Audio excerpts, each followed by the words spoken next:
আসসালামু আলাইকুম। Hi everyone. কোরআন তেলাওয়াত করতেছিলাম, তো 16 নম্বর পারার 19 নম্বর পৃষ্ঠার শেষের দিকে একটা আয়াত আছে। সেটা হচ্ছে যে আয়াতটা এরকম: আউযু বিল্লাহি মিনাশ শাইতানির রাজিম, বিসমিল্লাহির রহমানির রহিম। ومن أعرض عن ذكري فإن له معيشة ضنكا ونحشره يوم القيامة أعمى।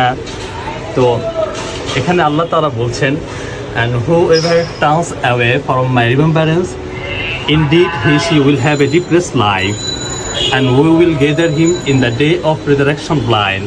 এটার মানে হচ্ছে আল্লাহ তাআলা বলছেন, যে ব্যক্তি আমাকে স্মরণ করা ভুলে যাবে সে ডিপ্রেশনে থাকবে, সে হতাশাগ্রস্ত জীবন পাবে, এবং আল্লাহ তাআলা সেই ব্যক্তিকে কিয়ামতের দিন অন্ধ অবস্থায় জমায়েত করবেন। আমরা প্রায়ই বলি যে দোস্ত ডিপ্রেশনে আছি, কি করব না করব, ভাল লাগে না, রিজেকশনে ভুগতেছি, একটা টিপস দে।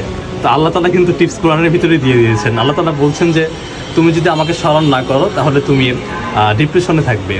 তো আমরা যারা ডিপ্রেশনে ভুগি, ডিপ্রেশন থেকে ওভারকাম করতে চাই, আমরা কিন্তু চাইলে নামাজ কালামের মাধ্যমে ডিপ্রেশন থেকে ওভারকাম করতে পারি, রিজেকশন থেকে বের হতে পারি।